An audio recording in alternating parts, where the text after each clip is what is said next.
आदिनाथ भगवान की। दोनों हाथों को आकाश की ऊंचाई में प्रदान करते हुए पूरी चेतना के साथ उपस्थिति का एहसास प्रदान करें। गुणायतन मूलनायक श्री चंद प्रभु भगवान की, परम शांति विधायक श्री शांतिनाथ भगवान की, चिंतामणि श्री पार्श्वनाथ भगवान की, वर्तमान शासन नायक श्री महावीर भगवान की, 24 तीर्थंकर भगवंतों की, संत श्रोमणी 108 आचार्य गुरुवर श्री विद्यासागर जी महामुनिराज की, गुणायतन प्रणेता शंका समाधान प्रवर्तक पूज्य मुनिवर श्री प्रमाण सागर जी महाराज की, पूज्य मुनिवर श्री अरह सागर जी महाराज की, सम्मेशखर तीर्थराज की पावन धरा पर स्थित गुणायतन, इस गुणायतन परिसर से जनवाणी चैनल और प्रामाणिक ऐप के माध्यम से देश और दुनिया में अपने घरों पर बैठे हुए इस लोकप्रिय शंका समाधान के कार्यक्रम को देख रहे सभी सुधी श्रावकों का और यहाँ पर उपस्थित सभी श्रद्धालुओं का गुणायतन परिवार एवं श्री सेवायतन परिवार हार्दिक हार्दिक स्वागत एवं अभिनंदन करता है। बंधुओं, विश्व का एकमात्र जिनालय पंचायतन शैली का इस गुणायतन में निर्मापित हो रहा है, जो कि कुछ ही दिनों बाद पूर्णता की ओर अग्रसर है, पूर्ण होने वाला है और जिसमें दिव्य परमात्मा प्रतिष्ठित होकर के इसमें विराजित होंगे। इस जिनालय की संपूर्ण कलाकृति, इनकी वेदियों की कलाकृति अत्यंत दर्शनीय है। आपके लिए कहीं भी इस प्रकार की कलाकृति नहीं मिलेगी, इसलिए अवश्य अवलोकन कीजिएगा। साथ ही साथ जिनागम की भाषा को, जैन दर्शन को और जैन धर्म को पलों में समझने के लिए, यूं समझिएगा कि पोथियों की बातों को पलों में समझने के लिए एक अनुभव केंद्र का निर्माण किया जा रहा है, जिसमें एक राइड के माध्यम से जो जमीन से 40 फीट ऊपर जाकर के आपको साक्षात समोसरण की अनुभूति प्रदान करेगा। उसमें आप परमात्मा के गर्भ जन तप, ज्ञान, समोसरण, मोक्ष गमन तक के सारे दृश्यों को अनुभूत कर सकेंगे, देख सकेंगे। विश्व का प्रथम वह राइड यहां पर तैयार हो रही है और साथ ही साथ आत्मा से परमात्मा की मूवी, जिसमें संपूर्ण चारों गति के चरित्र चित्रण को आप पलों में समझ सकेंगे। और इन्हीं कार्यों को देखते हुए गुणायतन परिवार से अनेक उदारमना दानदाता प्रतिदिन गुणायतन परिवार में सम्मिलित होते हैं, अपनी चंचला लक्ष्मी का सदुपयोग करते हुए। हम उनके नामों की घोषणा करें उसके पहले देश और दुनिया में इस कार्यक्रम को देख रहे सभी लोगों के लिए इंतजार है महाराज श्री के मंगल आशीर्वाद की छांव का। तो दोनों हाथों को जोड़िएगा, आपके लिए भी मंगल आशीर्वाद की छांव मिले और आपके माध्यम से उन सभी के पास भी आशीर्वाद की छांव पहुंचे। त्रिवार नमोस्तु निवेदित करते हैं। हे महाराज श्री, नमोस्तु नमोस्तु नमोस्तु। हम इन उदारमना दानदाताओं के नामों की घोषणा आपके बीच करें उसके पूर्व आपसे अनुरोध होगा कि बंधुओं, आपके जीवन का ये स्वर्णिम काल चल रहा है दान के लिए। आज के समय में दान के लिए बहुत ज्यादा प्रेरित नहीं करना पड़ता, समझाना नहीं पड़ता है। उनके लिए उपयुक्त स्थान मिलना चाहिए। उन्हें ये चीज समझ में आना चाहिए कि मेरा पैसा जहां जा रहा है मैं अपने जीवन में उसे फलते फूलते देख सकूंगा। गुणायतन आपका स्वागत करता है और गुणायतन में जो भी निर्मापित हो रहा है, आप अपना जो कुछ भी द्रव्य यहां पर दान देंगे, निश्चितम मान करके चलिएगा आपका परिवार, आपकी पीढ़ी गौरव का अनुभवन करेगी कि हम अपने सामने गुणायतन को एक विशाल बट वृक्ष के रूप में फलता फूलता देख रहे हैं। इसलिए आपसे अनुरोध है कि आप गुणायतन में पधारे हैं तो गुणायतन परिवार के सदस्य बनिएगा, साथी बनिएगा और अपनी चंचला लक्ष्मी का सदुपयोग कीजिएगा। जीवन का सर्वश्रेष्ठ समर्पण कीजिएगा। अगर कहीं पर भी आपको करना है तो जीवन का सर्वश्रेष्ठ समर्पण करने के लिए गुणायतन आपका स्वागत करता है। बंधुओं, जिन्होंने आज गुणायतन के लिए स्वर्ण दान दिया है, हम पहले उनके नामों की घोषणा आपके बीच कर रहे हैं। जोरदार करतल ध्वनि से सम्मान करेंगे और अगर यहां उपस्थित हैं तो अपने स्थान पर खड़े होकर के मंगल आशीष लेंगे। कारंजा लाट महाराष्ट्र से उषा भालचंद सातपुते, जिन्होंने सोने की 2 अंगूठियां आज गुणायतन के लिए प्रदान की। एक बार जोरदार करतल ध्वनि से उनका सम्मान करें। बमौरी रायसेन मध्य प्रदेश से श्रीमती शांतिबाई जैन, जिन्होंने एक सोने की चेन लगभग 15.30 ग्राम प्रदान की है। एक बार जोरदार करतल ध्वनि से उनका सम्मान करें और अगर यहां उपस्थित हों तो हम मंच पर उनके लिए आमंत्रित करते हैं, कृपया पधारें। श्रीमती शांतिबाई जैन बमौरी रायसेन से, चलेगा, शायद उपस्थित नहीं अभी। जोरदार करतल ध्वनि से उनका सम्मान कीजिएगा। सोने की एक अंगूठी लगभग 9.3 ग्राम की शकुन दीदी, जो ट्रस्टी हैं गुणायतन की सागर, उनके माध्यम से स्नेहलता जी, आशालता, निर्मलचंद जी, रूपचंद जी, दीपचंद जी जबलपुर मध्य प्रदेश से उन्होंने समर्पित किए। एक बार जोरदार करतल ध्वनि से हम उनका भी सम्मान करें। निर्माण निधि से आज जो गुणायतन से जुड़े हुए हैं उनके नामों की घोषणा कर रहे हैं। श्री गुलाबचंद जी जैन हरदी, श्रीमती कुसुम रानी जी, कमलेश जी, राहुल जी जैन गड़ाकोटा मध्य प्रदेश से जोरदार करतल अपने स्थान से ही महाराज जी को नमस्ते करके मंगल आशीष ग्रहण कर लें। निर्माण निधि से ही कलावती तिप्पन्ना तब नक्के शदलगा चिक्कोड़ी कर्नाटका से चलेगा, अपने स्थान से आशीष ले लें। आज गुणायतन से निर्माण सारथी के रूप में जुड़ रहे हैं श्रीमती कमला वीना जैन, अश्विनी जैन, पारुल जैन, अभिषेक जैन कोटा राजस्थान से। अगर यहां पर उपस्थित हो तो मंच पर पहुंचे। श्रीमती कमला वीना जैन, अश्विनी जैन, पारुल जैन, अभिषेक जैन कोटा आइएगा। और आपके सम्मान के लिए हम आमंत्रित कर रहे हैं हमारे बीच प्रकाश जी नायक सागर से, अध्यक्ष बुंदेलखंड गुणायतन के, उनको आमंत्रित करते हैं सम्मान के लिए। और साथ में राजकुमार जी जबलपुर से पधारे सम्मान के लिए। प्रमोद जी नायक पधारिएगा कोई, हाँ ठीक है। और इसी के साथ में बंधु आज गुणायतन से सूत्रधार के रूप में जुड़ रहे हैं रेणु जैन, हिमांशु जी, आरना जी, केतकी जी, जिया जी जैन नोएडा से। अगर यहां पर उपस्थित हैं तो पहुंचेंगे मंच तक। जोरदार करतल ध्वनि से सम्मान कीजिएगा। और आपके सम्मान के लिए हम यहां पर आमंत्रित कर रहे हैं आदिश जी भोपाल और डॉक्टर अभय जी जैन मकरौनिया सागर पधारेंगे सम्मान करने के लिए शीघ्रता से। और आप अपना कर्तव्य सतत याद रखिएगा। सभी दानदाताओं का तालियों की जोरदार करतल ध्वनि से सम्मान करते जाएंगे। पधारें। गुणायतन से जो सूत्रधार के रूप में आज जुड़े हैं रेणु जैन, हिमांशु, आरना जी, केतकी जी, जिया जी जैन नोएडा से, और सम्मान करने के लिए पहुंच जाएं आदिश जी और डॉक्टर अभय जी।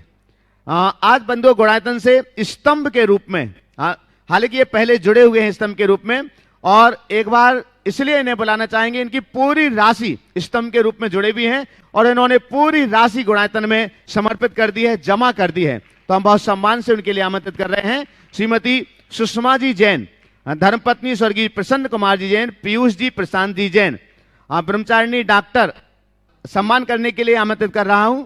शकुन दीदी पधारेंगे सम्मान करने के लिए।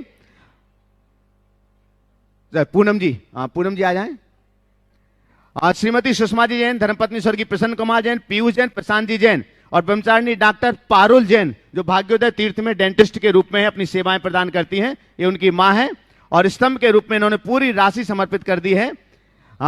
संस्थापक सदस्य के रूप में गुणायतन परिवार से जो जुड़े हुए हैं, हम उनके लिए यहां पर आमंत्रित कर रहे हैं श्री राजेश जी जैन, श्रीमती बबीता जैन, रोहित जैन, मोहित जी, स्वर्गीय श्री नरेश चंद जी जैन दिल्ली से। जोरदार करतल ध्वनि से उनका सम्मान करिएगा। उपस्थित है तो यहां पधारें। देखिएगा हम आपके लिए बतला दें, यहां पर निर्मल जी सर्राफ हैं, इनके परिवार के 18 सदस्य गुणायतन से जुड़े हुए हैं। छोटे छोटे बच्चों को भी इन्होंने गुणायतन से जोड़ करके रखा हुआ है और ये उनकी बहन जी हैं, ये भी स्तंभ के रूप में गुणायतन से, ये आदर्श है परिवार। राजेश जी जैन, श्रीमती बबीता जैन पधारिएगा शीघ्रता से। आज गुणायतन से संस्थापक सदस्य के रूप में जुड़े हैं और आपके सम्मान के लिए मैं आमंत्रित कर रहा हूं निर्मल जी जैन, यूनिक सागर, यूनिक परिवार सागर, और शांत कुमार जी जैन पिंडरी पधारिएगा आपका सम्मान करने के लिए। बंधु जोरदार करतल ध्वनि से गुणायतन से आज संस्थापक सदस्य ट्रस्टी के रूप में जुड़े हुए हैं दिल्ली से। तब तक आगे जो आज संस्थापक सदस्य के रूप में जुड़े हैं, शांत कुमार जी जल्दी आए थोड़ा सा, जिनको सम्मान करना है। एक ही जन परिवार के, हाँ जिनका नाम बुलाए वो आ जाए। गुणायतन से आज संस्थापक सदस्य ट्रस्टी के रूप में ही जुड़े हुए हैं श्री कमल जैन, श्रीमती कविता जैन, गौरव जी, सौरभ जी, आरव जी, कायरव जी जैन, स्वर्गीय श्री रतन लाल जी जैन दिल्ली से।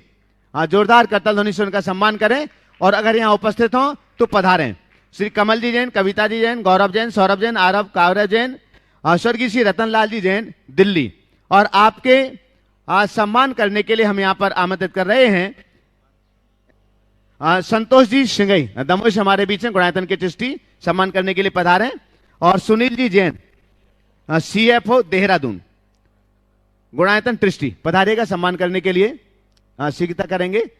बंधुओं विगत वर्ष गुणायतन परिवार से संस्थापक सदस्य के रूप में जुड़े हुए थे और उस समय उनका सम्मान नहीं हो पाया था, आज वो यहाँ पर उपस्थित हैं। थोड़ा सा शीघ्रता उनको श्री RK जैन, श्रीमती अंगूरी जैन, बिजली नगर कॉलोनी भोपाल श्रीमती संध्या जय नरेश जैन उनके पुत्र हैं और श्रीमती प्रज्ञा भूपेश जी जैन बेटी पधारें, आज यहां पर उपस्थित हैं। आपके सम्मान के लिए हम यहां पर आमंत्रित कर रहे हैं। किसको बुला रहे? मोहन लाल जी पिंडारिया हमारे बीच यहां पर उपस्थित हैं। गुणायतन के ट्रस्टी पधारेंगे सम्मान करने के लिए। और अनिल चौधरी सागर से हमारे बीच हैं। अनिल जी चौधरी ट्रस्टी गुणायतन पधारिएगा सम्मान करिए इस श्रृंखला में।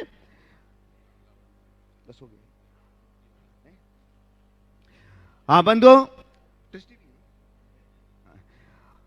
गुणायतन में बनने वाले जिनालय के लिए एक प्रतिमा जिन्होंने विराजमान की थी, आज पहली बार वो यहां गुणायतन में पधारे हैं। आप जोरदार करताल से सम्मान कीजिएगा। संस्थापक सदस्य प्रोफेसर एस.के. जैन श्रीमती रजनी जैन बुढ़ार मध्य प्रदेश से पधारे, जिन्होंने एक श्रीजी विराजमान करने का सौभाग्य प्राप्त किया है। मंदिरों के संचालन के लिए एक आदर्श व्यवस्था संपूर्ण विश्व के जैन मंदिरों में किस तरह की होनी चाहिए? देखिए, मंदिरों के प्रबंध और संचालन के लिए सुचारू व्यवस्था होनी चाहिए और आज डेमोक्रेसी का युग है, सब कुछ डेमोक्रेटिक होना चाहिए। लेकिन वर्तमान में जिस तरह की चुनावी प्रक्रियाएं चलने लगी है उसमें पूरी तरह राजनीति हावी होने लगी।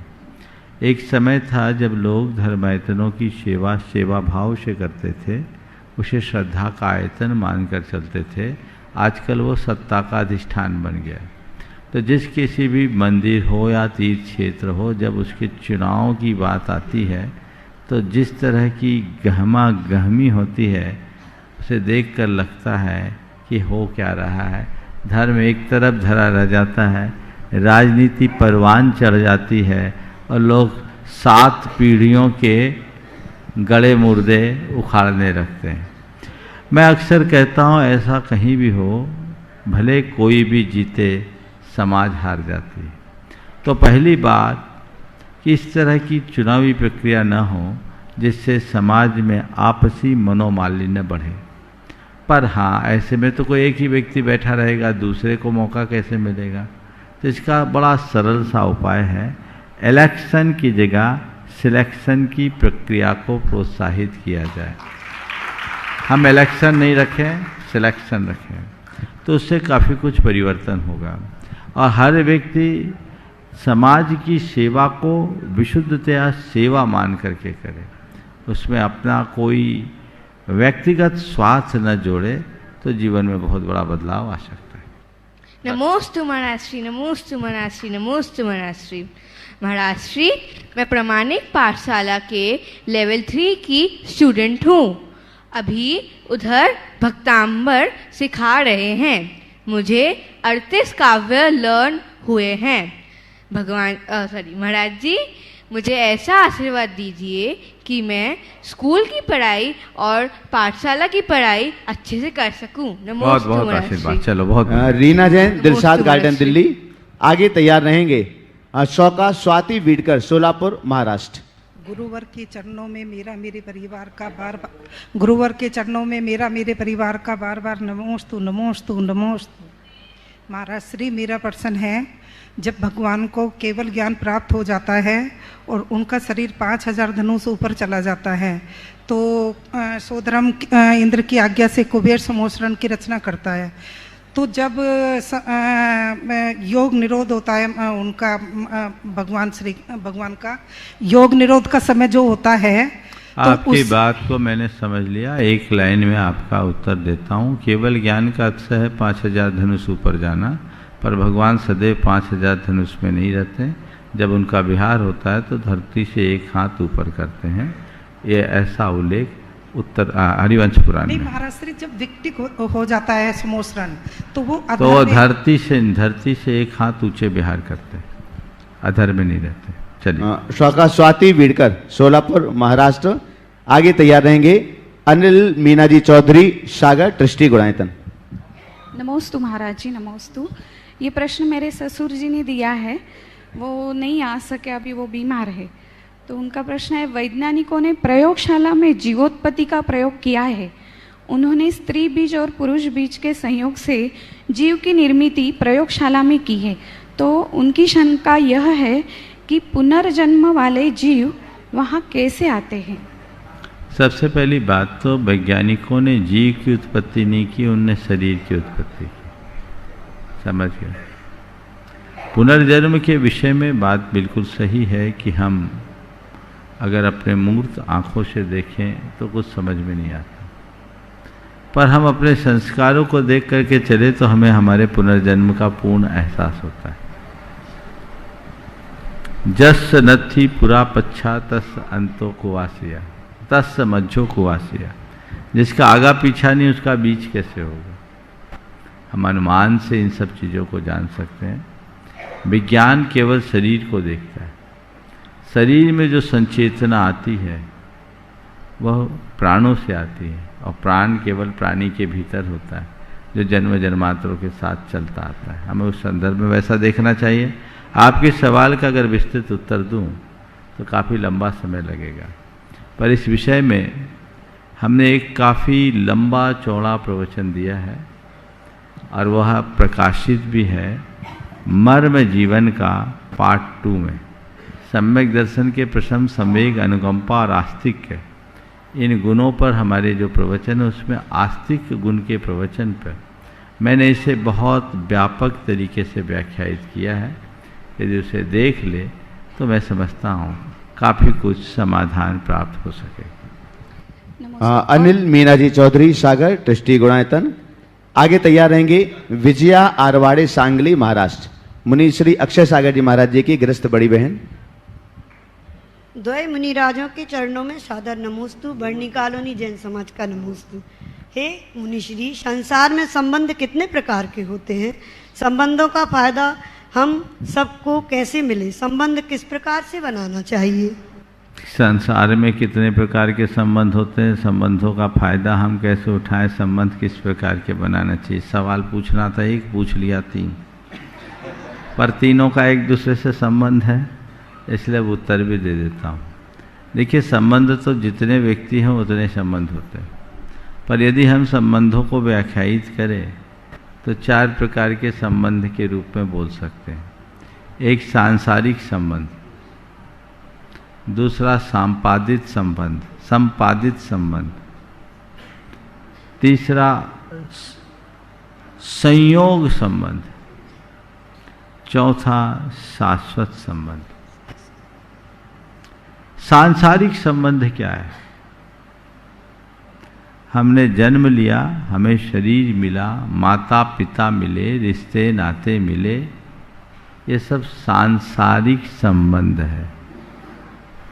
जन्म लेते ही सब कुछ प्राप्त हो जाता है। हमारी बुद्धि, हमारा रूप रंग, हमारा जन्म स्थल, हमारे लिए जो माँ बाप मिले, ये संयोग संबंध है। आज आप जहाँ जन्म लिए, सागर से आए हो, जन्म तो शायद सागर नहीं हुआ होगा, आसपास होगा, सागर ही तो पिछले जन्म में एप्लीकेशन दे के आई थी क्या कि हमें यहाँ जन्म मिले? हम सागर में, ऐसा तो नहीं है ना। ये एक संयोग। तो हमारे जन्म स्थान और जन्मदाताओं से जो संबंध है वह एक संयोग संबंध है। लेकिन जन्म लेने के बाद पढ़ना लिखना, धन संपत्ति पाना, पहचान बनाना और रिश्ते नाते परिचय संपर्क बढ़ाना, ये सब संपादित संबंध है। समझ गया? सांसारिक संबंध, संयोग संबंध, संपादित संबंध, और चौथा संबंध है शाश्वत संबंध, जो हमारी आत्मा के साथ का संबंध है, जो अनादि से है और अनंत काल तक बना रहेगा। बाकी सब भंगुर है। आपने पूछा है संबंध किनके साथ बनाए और कैसा निभाए, तो मैं कहूँगा पहले 3 के पीछे मत जाओ, चौथे से जुड़ जाओ, शाश्वत संबंध बन जाएगा और शाश्वत धाम तक पहुंच जाओ। नमोस्तु नमोस्तु महाराज। विजया आरवाड़े, सांगली, महाराष्ट्र। आगे तैयार रहेंगे अंकित जैन, आगरा, प्रामाणिक समूह। दोनों मुनिराज के चरणों में मेरा और मेरे परिवार की ओर से अनंत अनंत बार नमोस्तु नमोस्तु नमोस्तु महाराज जी। मेरा ये प्रश्न है कि मैं भावना योग करती हूँ क्या, फिर भी मेरा मन घर में भी शांत नहीं रहता, घर हाँ। में भी शांत नहीं रहता, और किसी स्थान पे गई हूँ वही भी शांत नहीं रहता।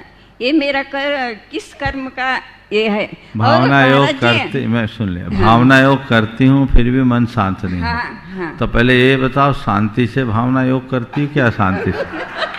मुझे लगता है कि भावना योग में भी अशांति होगी। चलते फिरते करती नहीं, हो, महाराज। बोलते चालते करती हो, हाँ, उठते 3 बार बैठते। करती हूँ, 3 हाँ, बार करती हूँ। 3 बार करती तो हो, पर दौड़ते भागते कि एक जगह बैठ के। मुझे ये प्रश्न है कि मैं जो बोल रहा हूँ उसका उत्तर दो। हाँ। भावना योग 3 बार करती, बहुत स्वागत योग है, पर एक जगह बैठ के करती कि चलते हाँ, एक फिरते? बार बैठ कर सामायिक को पढ़ती हूँ ना, स्थिर तभी। चित्त होकर ना। हाँ। तो आप थोड़ा और अच्छे से भावना योग करना शुरू करो और उन शब्दों को महसूस करते हुए दोहराओ, तो आपको उसका असर पड़ेगा और मन में शांति होगी, सकारात्मकता है।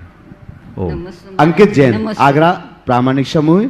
आगे तैयार रहेंगे आर.के. जैन, भोपाल, दृष्टि गुणायतन। नमोस्तु महाराज जी, प्रश्न पूछने से पहले एक ऐसे व्यक्ति का सम्मान हमसे रह गया था कल, जिसके बिना प्रामाणिक समूह कुछ भी कार्य नहीं कर सकता। वो है विजय भैया, जो हर चीज में, उनके बिना प्रामाणिक समूह कोई भी कार्य नहीं कर सकता। मैं विजय भैया को स्टेज पे बुलाना चाहूंगा, वो आए। उनका विजय भैया, आजा आजा, अगर चेहरा दिखा दे वहीं से एक बार, करतल तो नहीं दिखा। खड़े हो जा, खड़े हो जा, खड़े हो जा।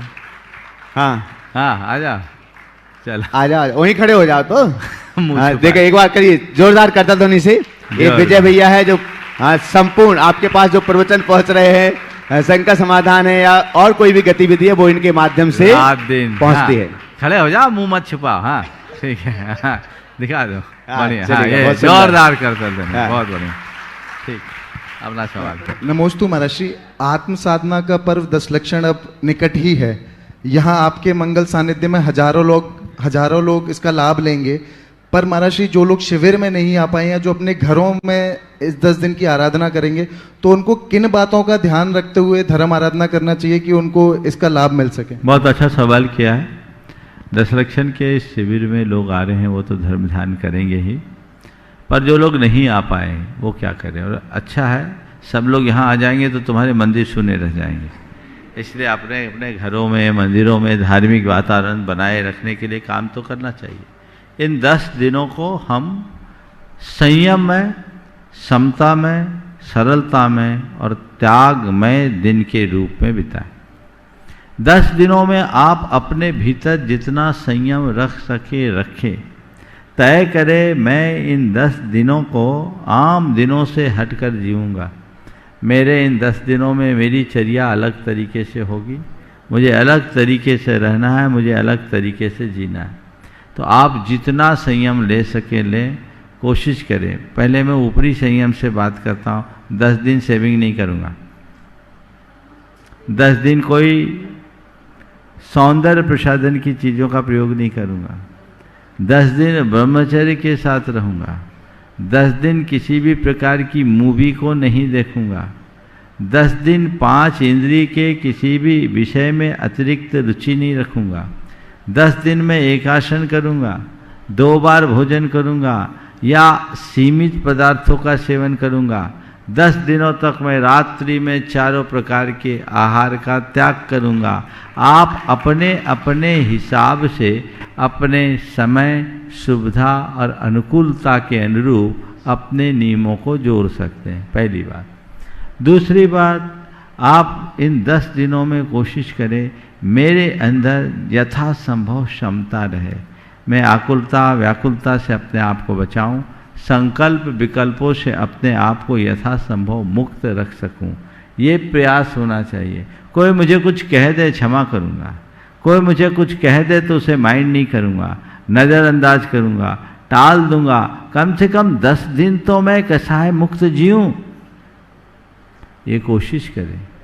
तो 10 दिन संयम मैं हूँ, क्षमता मैं हूँ, सरलता हो, परिणामों में सरलता हो, खींचातानी बिल्कुल ना हो, जितना बन सके अपने आप को सरलता में बनाओ। और चौथी बात क्या कही थी मैंने? सहज रहो। हाँ, वो तो निकल गए सो निकल गए। सहज रहो। तो ये जीवन में आनी चाहिए। ये अपने आप बनाए रखेंगे तो धर्ममय जीवन बनेगा। पूजा पाठ आराधन भी ठाट बाट से करे, पर मेरा धर्म 1 घंटे की पूजा तक सिमट कर न रह जाए। वो धर्म मेरे जीवन का अंग बन करके चले, जिससे मैं अपने जीवन को बेहतर से बेहतर बना सकूं। ऐसा पुरुषार्थ सभी का।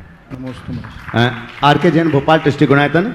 बंधुओं, जो शिवरार्थी लगभग यहाँ आ चुके हैं, वे तो साक्षात यहाँ पर लाभ लेंगे ही लेंगे, लेकिन श्रावक संस्कार शिविर जो 31 अगस्त से 9 सितंबर तक यहाँ पर आयोजित किया जा रहा है, उसके आपके लिए प्रातःकाल का भावना योग है और तत्वार्थ सूत्र है, महाराज श्री का प्रवचन है, साथ ही साथ पूजन भी है प्रामाणिक ऐप पर। और ये सारा का सारा कार्यक्रम श्रावक संस्कार शिविर का पारस चैनल पर आप अपने घरों पर, अगर यहाँ नहीं भी आ पाए हैं तो आप अपने घरों पर बैठ करके पारस चैनल के माध्यम से आप सुबह भावना योग और 8 से 10 तक बता, आप घरों पर अपने लाइव देख सकते हैं। भावना योग प्रातः 5:10 से भावना योग देख सकेंगे और उसके बाद 8 बजे से 10 बजे तक पारस चैनल पर लाइव देख सकेंगे। दोपहर का तत्वार्थ सूत्र और सायंकालीन शंका समाधान आप देखते ही हैं। इसके अलावा जब पारस चैनल पर कार्यक्रम नहीं होगा तो आप प्रामाणिक ऐप पर जाकर के पूजन है और बाकी पूरे कार्यक्रम, सारी गतिविधि आप प्रामाणिक ऐप पर देख सकेंगे। साथ ही साथ बंधु, एक और पुनः हम आपसे अनुरोध करना चाहेंगे, क्योंकि बहुत ही कम जगह शेष रह गई हैं। कार्तिक मास के आस्थानिक महापर्व पर होने वाले सिद्धचक्र महामंडल विधान के लिए, जहां पर एक मंडल आप सुनिश्चित कर सकते हैं 3,11,000 रुपए की राशि में गुणायतन कार्यालय में संपर्क करके अनेक सुधी श्रावकों ने अपने मंडल सुनिश्चित कर लिए हैं। अगर आप भी सिद्ध भूमि पर सिद्धों की आराधना करना चाहते हैं तो आप अपने परिवार के 8 साथियों के साथ यह सौभाग्य प्राप्त कर सकते हैं अपना मंडल सुनिश्चित करके। आर.के. जैन अपना प्रश्न रखेंगे और इसके बाद में तैयार रहेंगे। राजेश जी जैन, भोपाल ट्रस्टी गुणायतन। सर्वप्रथम दो महाराजों को सादर त्रैवार नमोस्तु। महाराज श्री, सर्वप्रथम मैं आपसे ये कहना चाहता हूँ कि ये जो सम्मान हुआ है इसका मैं योग्य नहीं हूँ, इसमें तो मेरे पिताजी की ही भूमिका है। हाँ, सवाल करो। प्रश्न ये है, उनके नहीं आने की वजह से मैं प्रश्न कर रहा हूँ। एक संत एवं प्रकांड विद्वान के मतानुसार किस उम्र में एक गृहस्थ की इंद्रियां शिथिल होना समझा जाना चाहिए? एक संत या प्रकांड विद्वान के अनुसार किस उम्र में गृहस्थ की इंद्रियां शिथिल हुआ समझा जाना चाहिए?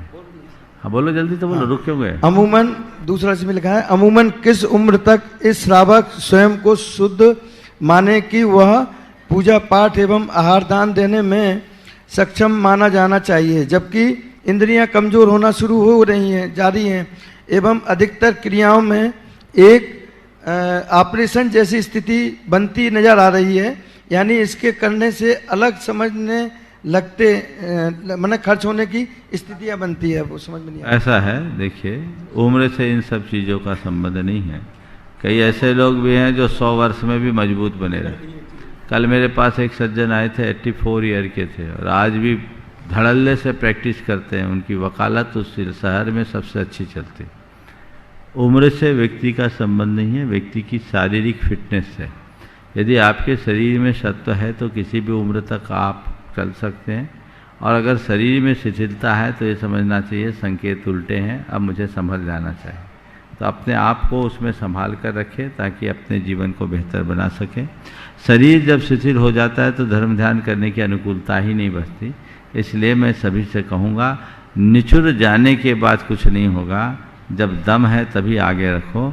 गन्ना का रस निकलते देखा है, पहली बार जब घानी में डालते हैं तो ज़्यादा रस निकलता है, दूसरी बार समय भी कम लगता है, दूसरी बार डालने में उससे कम, तीसरी बार में और कम, और चौथी बार में जब उसमें चला करके झूलते हैं तो भी छूछना बचता है। इसलिए रस रहते ही आप निकल पड़ो तभी अच्छा। इसीलिए महाराज जी में 35 साल पहले ही से लग गया। बहुत सुंदर। राजेश जी जैन, भोपाल ट्रस्टी गुणायतन। आगे बहुत सम्मान के साथ हम इस मंच पर आमंत्रित करेंगे श्रीमती सुधा जी जैन, पूर्व विधायक सागर से आज हमारे बीच हैं। हम यहाँ पर उन्हें आमंत्रित करते हैं, तब तक वो पधारें मंच के समीप। मड़वैया परिवार भोपाल एवं वंदना परिवार भोपाल की ओर से सादर नमोस्तु नमोस्तु नमोस्तु। गुरुदेव, प्रतिभा ईश्वर से मिलती है, नतमस्तक हूँ। ख्याति समाज से मिलती है, आभारी हूँ। लेकिन मनोवृत्ति और घमंड स्वयं से मिलते हैं, इनका क्या करूं? बिल्कुल आप आभारी हो, नतमस्तक हो, पर मनोवृत्ति और घमंड मन से मिलती है, क्योंकि वो सब पर भारी है। समझ गए? और यही हमारे जीवन की सबसे बड़ी बेकारी है। हमें इनसे बचने के लिए सतत प्रयास करना चाहिए, अपनी मनोवृत्ति को बदलने का उपक्रम करना चाहिए। हमें अपने जीवन में धर्म से जुड़ना चाहिए, अध्यात्म को अपने हृदय में प्रतिष्ठापित करना चाहिए। जब हमारे अंतर्मन में धर्म और अध्यात्म प्रतिष्ठापित होता है तो ये सब चीज़ें सहज रूप से हमारे जीवन में जुड़ने लगती है और वहीं से हमारे जीवन की बेहतरी की शुरुआत होती है। नमस्ते। आपकी जोरदार करतल ध्वनि के बीच आमंत्रित कर रहा हूं श्रीमती सुधाजी जैन, पूर्व विधायक सागर से हमारे बीच है।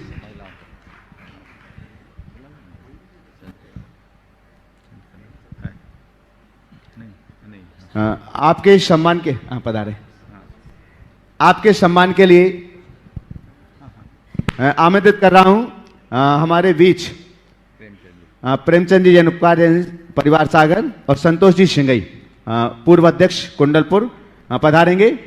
श्रीमती सुधाई जैन जो पूर्व विधायक हैं सागर से, आज हमारे बीच यहाँ पर एक बार जोरदार जोरदार करतल ध्वनि के साथ में उनका सम्मान करें। सवाल भी है तो संतोष जी आ जाए, संतोष जी के साथ में सवाल है? नहीं, ठीक है। हाँ चलेगा। प्रश्न के लिए रंजना संजीव जी प्रचंडिया अलीगढ़। जब तक आर के जैन, ये दूसरे आर के जैन भी वो भी टेस्टी हैं। हो गए। तीसरे आ जाइए, आ जाएगी, तब तक वो आ जाएं। संजीव आ गए। चलिए संजीव जी, इसके बाद में आर के जैन, हाँ जो भोपाल से है। भोपाल से 3 आर के जैन। हाँ 3 आर के जैन और तीनों ट्रस्टी हैं। नमोस्तु कुर्बान, नमोस्तु कुर्बान, नमोस्तु कुर्बान। आज पूरा विश्व जो है पर्यावरण की वजह से त्रस्त है। हमारे देश में और समाज में सबसे ज़्यादा समस्या हो गई है मानसिक पर्यावरण की। इसके लिए आप कुछ उपाय, इसके निवारण और कारण के ऊपर। मानसिक पर्यावरण को शुद्ध करने के लिए पर्यूषण है। पर्यूषण जो मन का प्रदूषण मिटाए, समझ गए? जिससे मन का प्रदूषण मिट जाए वो पर्यूषण है।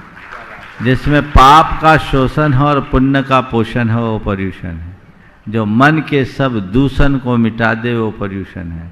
तो इसकी शुरुआत परसों से होने ही वाली है। सब तत्परता से जुड़े और ये संदेश लोगों तक पहुंच जाए तो सब चीज़ें हमारे जीवन में आप घटित हो जाएगी। हाँ आ जाइए आर के जैन भोपाल, आ जाए ऊपर मंच पर। प्रश्न नहीं, सवाल नहीं। अच्छा चलेगा। आगे बुद्धसेन जैन रायसेन, आ जाइए। आपका है सवाल? है सवाल हो तो जल्दी आए, समय नहीं गवाइए। बुद्धसेन जैन रायसेन, शीघ्रता करिए, गाड़ी छूटने वाली है, जल्दी आइए। हाँ बोले, माइक पास में करके बोलिए। मैं बिडकर परिवार सोलापुर से हूँ। हाँ मैं रेखा बिडकर सोलापुर से हूँ। मेरा परिवार सब अच्छा है और मेरे जीजाजी के आप सवाल कीजिए, क्या करना है? सवाल है तो बोलिए। चक्षु को न दिखने वाले घटकों को विज्ञान की सहायता से ध्यान किया जा रहा है, जैसे कि ब्लैक होल, अंतराल के अदृश्य, अनेक आकाशगंगा ETC।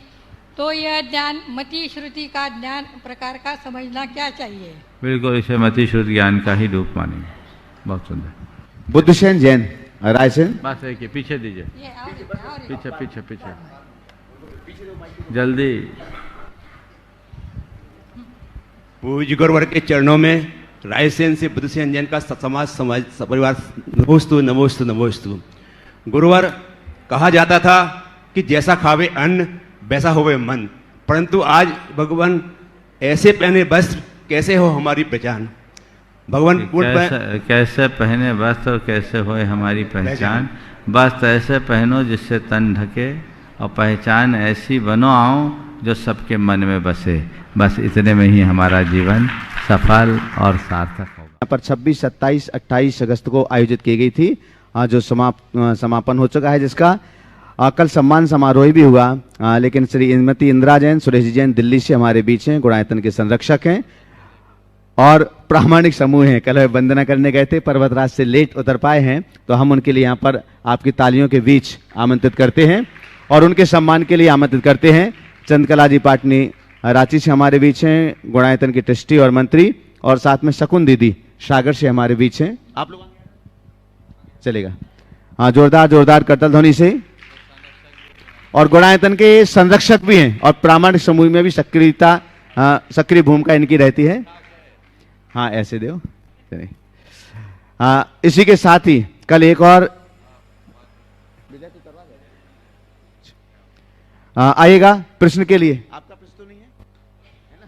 चलेगा। तो पहले आप साथ में यहां पर हैं तो प्रश्न भी अपना कर लें श्रीमती इंदिरा जैन। इसके बाद में तैयार रहेंगे अनीता, श्रीमती अनीता, डॉक्टर अभय जी जैन, मकरोनिया सागर, ट्रस्टी गुणायतन।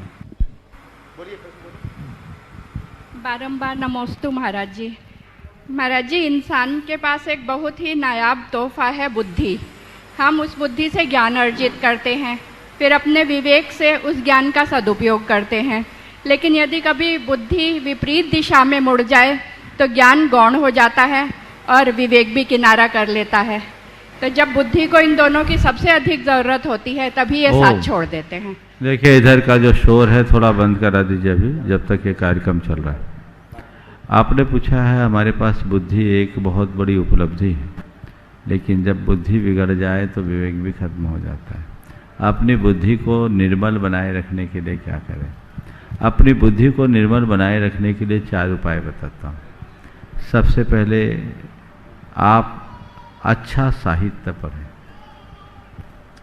अच्छा साहित्य पढ़ने से वो हमारे मन की खुराक बनती है, हमें सही प्रेरणा और दिशा मिलती है। दूसरा है सत्संग। नियमित सत्संग करने से हमारी बुद्धि में बहुत निर्मलता आती है। तीसरा है भावना। मेरी बुद्धि सद्बुद्धि बनी रहे, मेरी बुद्धि सद्बुद्धि बनी रहे, मेरी बुद्धि सद्बुद्धि बनी रहे। ये जितनी अधिक भावना आप बढ़ाएंगे आपकी बुद्धि में उतनी ही निर्मलता होगी। और चौथी बात है समीक्षा। नित्य अपनी बुद्धि और व्यवहार की समीक्षा करते रहें और देखें कहाँ मैं स्खलित हुआ, कहाँ मेरी गाड़ी पटरी से उतरी है। और जहाँ कहीं भी ऐसा लगे कि मैं यहाँ स्खलित हो गया तो अपनी निंदा ग्रहा करे और उसकी पुनरावृत्ति न करने के लिए मन ही मन संकल्पित हो। नमोस्तु महाराज। श्रीमती अनीता, डॉक्टर अभय जी जैन, मकरोनिया सागर से, ट्रस्टी गुणायतन। आगे तैयार रहेंगे आदिश जैन, भोपाल, ट्रस्टी गुणायतन और सेवायतन। मुझे मोक्ष मार्ग का प्रशस्त करने वाले हमारे प्रथम गुरुवर, जिनके चरणारविंदों में बार बार नमोस्तु त्रिबार नमोस्तु करता हूँ। हे भगवान, हे मुनिराज, ठीक, हाँ बोलिए, हाँ बोलिए। दया और कृपा, दया और कृपा 2 शब्द हैं। दया और कृपा के हिसाब से दया किस पर बरसती है और कृपा किस पर होती है? बहुत अच्छा। दया और कृपा 2 शब्द है, सामान्यतः है, दोनों को एक ही अर्थ में लिया जाता है। पर जब हम सूक्ष्म रूप से विचार करें तो दोनों में कुछ भिन्नता भी परिलक्षित होती है। दया किस पर करें? दया हमेशा अपने से कमतर पर, दीन दुखी और पीड़ित व्यक्ति के प्रति होती है। वो दया का पात्र होता है। अब रहा सवाल कृपा का, तो कृपा भी अपने से नीचे वालों को ही के ऊपर की जाती है। पर दया में सामने वाले के प्रति उसके उपकार का भाव होता है और कृपा सहज बरसती है। सामने वाले की भावना और योग्यता के अनुरूप उसे प्राप्त हो जाती है। बड़े कृपा बरसाते हैं, पर दया छोटा बड़ा सब कर सकता है। कृपा सदैव बड़े की होती है, इसलिए दया और कृपा दोनों अलग अलग संदर्भ में अलग अलग रूप से देखने योग्य। नमोस्तु महाराज जी, नमोस्तु। आदिश जैन, भोपाल, ट्रस्टी गुणायतन और सेवायतन। इसके बाद में तैयार रहेंगे मुकेश रश्मि सिंघई, मंदसौर, ट्रस्टी गुणायतन। गुरुदेव के चरणों में सादर नमोस्तु नमोस्तु नमोस्तु। गुरुदेव, एक प्रश्न मेरा है और एक मेरे मिलने वालों की शंका है, तो आप आदेश दीजिए कि दोनों पूछूं या एक ही पूछूं? एक तो पूछो पहले। गुरुदेव, जैसा बताया जाता है कि शीतलनाथ भगवान के कल्याणक विदिशा के पास भद्दलपुर में हुए हैं, और यहाँ कई बोर्ड लगे हुए हैं कि बिहार में भी हुए हैं। उसी तरह नेमिनाथ भगवान का शौरी बटेश्वर भी बताते हैं, कोई द्वारका बताते हैं। इस तरह भगवान महावीर का वैशाली या कुंडलपुर दोनों जगह। तो एक्चुअल ये कहाँ पे हैं इनके जन्म स्थान? ये सब भारतवर्ष में। झंझट खत्म। आपने जो सवाल किया उस संदर्भ में सबसे पहले शीतलनाथ भगवान के जन्मस्थल के संदर्भ में मैं कहूँगा। 10वें तीर्थंकर भगवान शीतलनाथ की जन्मस्थली भद्दिलपुर है, और वो भद्दिलपुर तत्वतः अगर हम विचार करें तो आपके मध्य प्रदेश की विदिशा का ही एक नाम है। मैंने स्वयं ने इस पर शोध किया 1992 में, जब मैं पहली बार वहाँ गया। तो चूंकि मेरे संस्कार में कोलवा पहाड़ था, तो कोलवा पहाड़ मेरे संस्कार में था, तो मुझे थोड़ी और ज़्यादा उत्सुकता हुई, क्योंकि हमने बचपन से कोलवा पहाड़ को शीतलनाथ भगवान के तीर्थ के रूप में देखा। लेकिन जब मैंने उसकी पूरी छानबीन की, कई ग्रंथों को, शोध ग्रंथों को पढ़ा, और मुझे उसमें 2 बड़े अभिलेख मिल गए। एक चांद खेड़ी में उत्कीर्ण अभिलेख जो विदिशा के लिए भद्दिलपुर के रूप में लिखा, दूसरा विदिशा के 450 वर्ष पुराने मंदिर में 700 साल पुरानी प्रतिमा में एक अभिलेख भद्दिलपुर के, और विदिशा में तीसरा अभिलेख और मिला वहाँ के एक कुएं में जो लगभग 400 साल पुराना कुआं था, भद्दिलपुर लिखा। विदिशा का जो मंदिर है 450 साल से अधिक पुराना है, उसका नाम भी शीतलनाथ जिनालय है। तो इन सब तथ्यों के आधार पर हम इसी निष्कर्ष पर पहुँचे कि भगवान शीतलनाथ भगवान की जन्म भूमि भद्दिलपुर विदिशा ही है, और गुरुदेव भी यही मानते हैं, अनेक विद्वानों की ये मान्यता है। अब शीतलनाथ भगवान को लेकर के कई तरह की भ्रांतियाँ हुई। कोलवा पहाड़ को शीतलनाथ भगवान की जन्मस्थली के रूप में देखा गया, माना जाता रहा। एक मत था, पहले 2 ही थे, एक कोलवा पहाड़ और एक भद्दिलपुर विदिशा। कोलवा पहाड़ में ऐसे कोई अवशेष नहीं मिले जिनके आधार पर भगवान शीतलनाथ की जन्मभूमि हो, क्योंकि अभिलेख ही साक्ष्य नहीं। पर कोलवा पहाड़ हमारा एक पुराना तीर्थ, अत्यंत महिमापूर्ण तीर्थ है, और मुझे ऐसा लगता है कि शीतलनाथ भगवान की तपोभूमि वह जरूर रही होगी, क्योंकि सम्मेद शिखर और कोलवा पहाड़ में ज़्यादा दूरी नहीं है। इसलिए कोलवा पहाड़ को भगवान शीतलनाथ की तपोभूमि के रूप में स्वीकारने में कोई संकोच नहीं करना चाहिए। अब रहा सवाल, बाद में उस कोलवा पहाड़ को श्वेतांबर परंपरा के लोगों ने भी मान्यता दी। अब भद्दिलपुर में फिर भद्दिलपुर में भद्रकाली को लोगों ने जोड़ दिया। फिर चौथा एक स्थान और बन गया भदुआ, भदुली नगर जो हाईवे में है, वहाँ भी लोगों ने डेवलप कर लिया।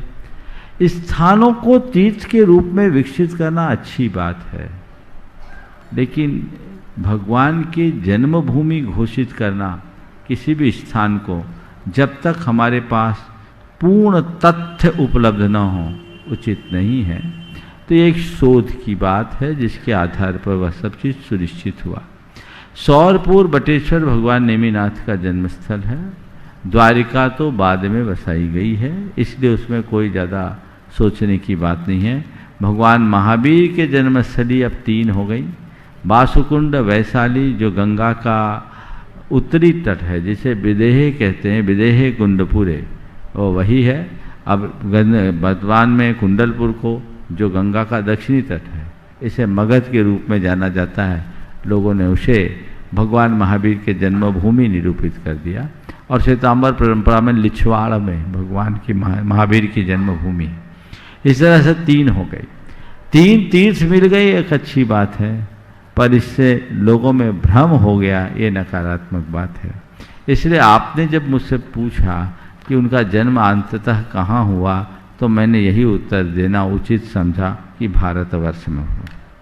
नमोस्तु गुरु, नमोस्तु गुरु, नमोस्तु। मुकेश रश्मि शिंगई मंदसौर ट्रस्टी गुणायतन। आगे तैयार रहेंगे शांत कुमार आनंद कुमार जैन पिंडरी ट्रस्टी गुणायतन।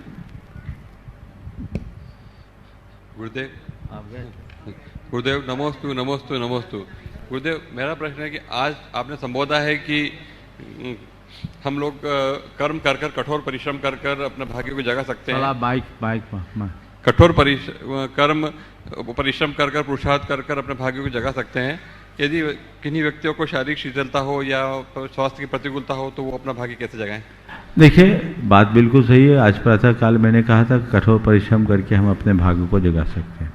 आपने पूछा शारीरिक शिथिलता हो, कार्य करने में अक्षम हो, तो अपने भाग्य को कैसे जगाएं? मेरा मानना है तन शिथिल हो, मन में ऊर्जा हो, तो मनुष्य वह काम कर सकता है जो स्वस्थ तन वाला नहीं कर सकता। उदाहरण दूंगा आरुषि सिन्हा का, नाम सुना होगा आपने। आरुषि सिन्हा एक ऐसी लड़की जिसे ट्रेन से फेंक दिया जाता है, जिसके दोनों पैर कट चुके होते हैं, घंटों खून बहता रहता है, उसके बाद उसे चिकित्सा मिलती है, वह स्वस्थ होती है, और वही लड़की हिमालय चढ़ जाती है और विश्व का एक रिकॉर्ड, एवरेस्ट पता करने का रिकॉर्ड स्थापित करती है। ये किसका फल है? वो तो कहती है कि मेरा पांव कटना मेरी उपलब्धि का आधार बन गया, इससे मुझे एक प्रेरणा मिली। तो कभी कभी कोई दुर्निमित्त भी मनुष्य के भाग्य को चमका देता है। उन्होंने एक इतिहास प्रस्तुत किया, सब देख लेना। आरुषि सिन्हा कहीं भी डालोगे तो तुरंत निकल जाएगी, है ना? एक प्रेरणा है लोगों के लिए। तो मेरा शरीर शिथिल हो गया, इस बात को लेकर अपने मन में शिथिलता मत आने दो। मन को जगा के रखिए ताकि जीवन को बेहतर से बेहतर बनाया जा सके। नमोस्तु गुरुवर। प्रामाणिक समूह की 3 दिन की कार्यशाला में हम सब सदस्य अपरिचित से परिचित हुए, आपस में अपनत्व और वात्सल्य हो गया। ऐसा लगा कि जैसे हम बरसों से एक दूसरे को जानते हैं। तो ये किस योग से हुआ? ये धर्म की भावना से हुआ, वात्सल्य गुण के कारण हुआ, है ना? ऐसा ही होते रहना चाहिए। हाँ। शांत Kumar Anand Kumar G N पिंडरी trustee Gunayatan. आगे तैयार रहेंगे श्रीमती चंदा जी सराब की कोलकाता शिरोमणि संरक्षक गुणायतन।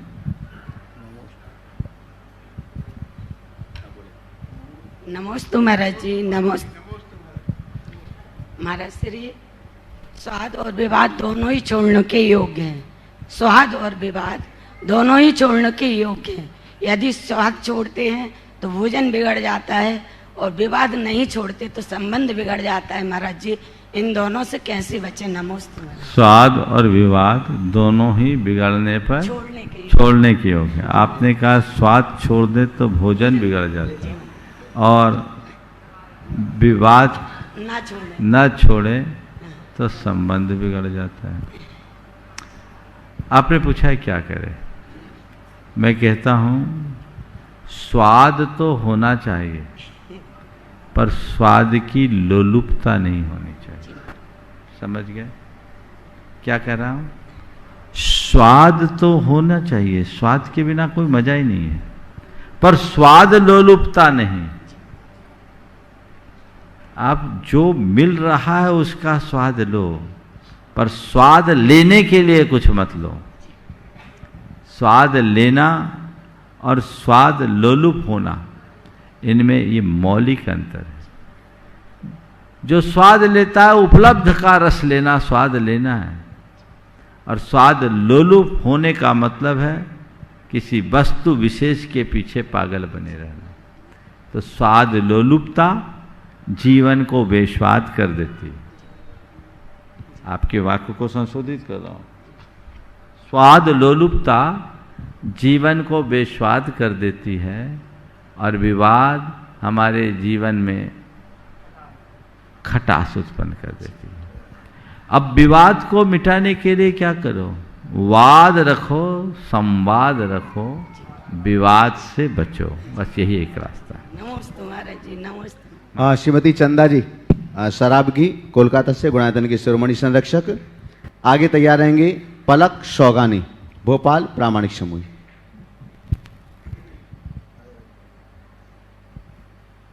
नमस्ते महाराज जी, नमस्ते महाराज जी। मेरा प्रश्न ये उत्तर है कि ना मेरा प्रश्न ये है कि ना धर्म तो थोड़ा थोड़ा जानने लग गई, लेकिन आपका आशीर्वाद चाहिए आगे बढ़ने के लिए। बहुत बढ़िया आशीर्वाद, ऐसे ही बढ़ते रहो। चलो आगे। पलक शौगानी भोपाल से प्रामाणिक समूह। आगे तैयार रहेंगे डॉक्टर ऋचा जैन अहमदाबाद। नमोस्तु महाराज श्री। मेरा प्रश्न यह है कि हम बचपन से बच्चों को बोलते हैं कि अगर वो गलती करते हैं तो हमेशा उन्हें बोलते हैं कि आप गलती करोगे तो भगवान जी आपको पाप देंगे, लेकिन जो दूसरे धर्म होते हैं वो कहते हैं कि भगवान जी तो बच्चों को प्यार करते हैं, वो कभी पाप नहीं देते। तो क्या हम कुछ गलत इसमें बिल्कुल सर्वथा गलत करते हैं। दो वाक्य बहुत बुरा होता है आप लोगों का, भगवान जी पाप देंगे और महाराज जी गुस्सा करेंगे, है ना। कोई छोटा बच्चा आता है गलत हरकत करता है, नहीं ऐसा मत करो महाराज जी गुस्सा करेंगे। तो थोड़े दिन बाद जब बच्चा बड़ा होता है सोचता मेरे बाप भी गुस्सा है महाराज भी गुस्सा है, तो मतलब क्या। और संयोग से होश संभालने के बाद किसी गुस्सैल मुनि महाराज के पास पहुंच गया तो जिंदगी में मुनियों की छाया से भी दूर रहना पसंद करेगा। हमें सही तरीके से तत्व का बोध देना चाहिए, हमें उसमें बहुत सावधानी रखनी चाहिए। कोई भी व्यक्ति हो, भगवान जी पाप देंगे नहीं बेटा, भगवान की दृष्टि में सब आ रहा है, इसलिए हमें ऐसा नहीं करना। भगवान की आज्ञा के विरुद्ध काम नहीं करना। जैसे हम पिता की आज्ञा के बिना कुछ नहीं करते, वैसे ही हमें चाहिए कि परम पिता की आज्ञा के बिना भी कुछ ना करें। ये तो एक सकारात्मक उपदेश है। ये कहना भगवान जी प्यार करेंगे बहुत अच्छी बात है, उनसे यही कहना चाहिए कि भगवान जी प्यार करते हैं, भगवान की कृपा बरसती, पर जिनकी कृपा हम पर बरसती है उनके आज्ञा के बिना हमें कुछ नहीं करना चाहिए। इसी तरह महाराज जी गुस्सा करेंगे कभी नहीं, महाराज जी आशीर्वाद देंगे। छोटा छोटा बच्चा है ना, रोता है अचानक, तो उनकी माताएं कहने लगती रो मत महाराज जी गुस्सा करेंगे। अरे बेटा रो मत, महाराज जी आशीर्वाद देंगे, ऐसा क्यों नहीं बोल सकते, ऐसा ही बोलना चाहिए। बस आज के सत्र को परम पूज्य गुरुदेव के चरणों में नमन अर्पित करते हुए मैं यहीं पर विराम ले रहा हूँ। बोलिए परम पूज्य आचार्य गुरुवर श्री विद्यासागर जी महाराज की जय जय जय। पूज्य मुनिवर श्री प्रमाण सागर जी अरह सागर जी महाराज की।